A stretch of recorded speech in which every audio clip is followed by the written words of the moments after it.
La petite fille aux allumettes. Il faisait vraiment très très froid ce jour-là. Il neigeait depuis le matin et maintenant il faisait déjà très sombre. Le soir approchait, le soir du dernier jour de l'année.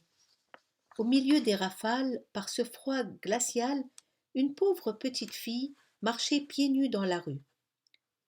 Lorsqu'elle était sortie de chez elle ce matin, elle avait pourtant de vieilles chaussures, mais des chaussures beaucoup trop grandes pour ses si petits pieds.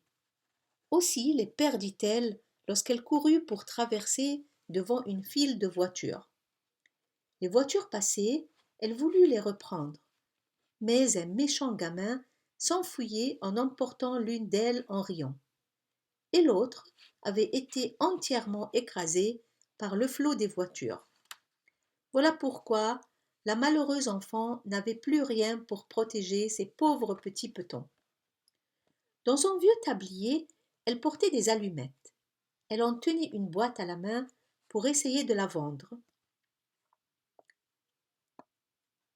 Mais ce jour-là, comme c'était la veille du Nouvel An, tout le monde était affairé et par cet affreux temps, personne n'avait le temps de s'arrêter et de considérer l'air suppliant de la petite fille. La journée finissait et elle n'avait pas encore vendu une seule boîte d'allumettes. Tremblante de froid et de faim, elle se traînait de rue en rue. Des flocons de neige couvraient maintenant sa longue chevelure. De toutes les fenêtres brillaient des lumières et de presque toutes les maisons sortait une délicieuse odeur de volaille qu'on rôtissait pour le festin du soir. Après avoir une dernière fois offert en vain son paquet d'allumettes, l'enfant aperçut une encoignure entre deux maisons. Elle s'y assit, fatiguée de sa longue journée, et s'y blottit, tirant à elle ses petits pieds.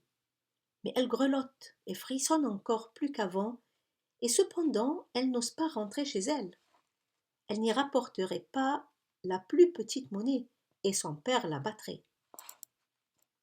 L'enfant avait ses petites menottes toutes transies.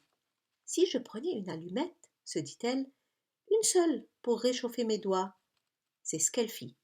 Quelle flamme merveilleuse c'était! Il sembla tout à coup à la petite fille qu'elle se trouvait devant un grand poêle en fonte, comme elle en avait aperçu un jour. La petite fille allait étendre ses pieds vers ce poêle pour les réchauffer, lorsque la petite flamme de l'allumette s'éteignit brusquement et le poêle disparut. L'enfant resta là, tenant dans sa main glacée un petit morceau de bois à moitié brûlé. Elle frotta une seconde allumette. La lueur se projetait sur le mur qui devint transparent. Derrière cette fenêtre imaginaire, la table était mise. Elle était couverte d'une belle nappe blanche sur laquelle brillait une superbe vaisselle de porcelaine.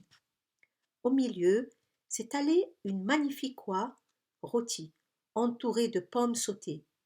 Et voilà que la bête se met en mouvement et avec un couteau et avec une fourchette vient se présenter devant la pauvre petite affamée. Et puis, plus rien. La flamme de l'allumette s'éteint. L'enfant prend une troisième allumette et elle se voit transportée près d'un splendide arbre de Noël. Sur ses branches vertes brillaient 1000 bougies de couleur, de tous côtés pendait une foule de merveilles. La petite fille étendit la main pour en saisir une. L'allumette s'éteint. L'arbre semble monter vers le ciel et ses bougies deviennent des étoiles. Il y en a une qui se détache et qui redescend vers la terre, laissant une traînée de feu. Voilà quelqu'un qui va mourir, se dit la petite.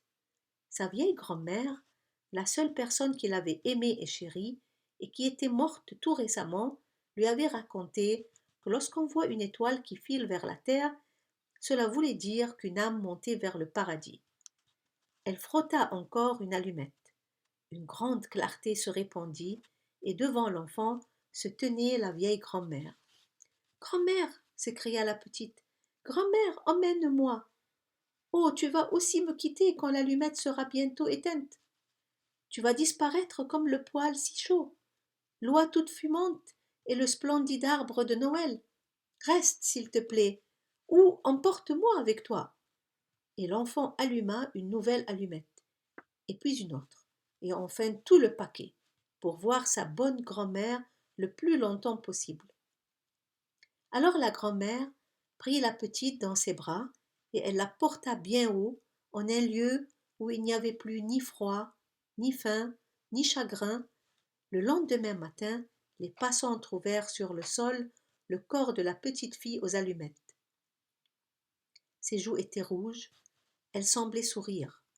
Elle était morte de froid pendant la nuit qui avait apporté à tant d'autres des joies et des plaisirs. Elle tenait dans sa petite main toute raidie les restes brûlés d'un paquet d'allumettes. Quelle petite sotte, dit un sans-cœur. Comment a-t-elle pu croire que cela la réchaufferait? D'autres versèrent des larmes sur l'enfant, mais ils ne savaient pas toutes les belles choses qu'elle avait vues pendant la nuit du Nouvel An. Ils ignoraient que, si elle avait bien souffert, elle goûtait maintenant, dans les bras de sa grand-mère, la plus douce félicité.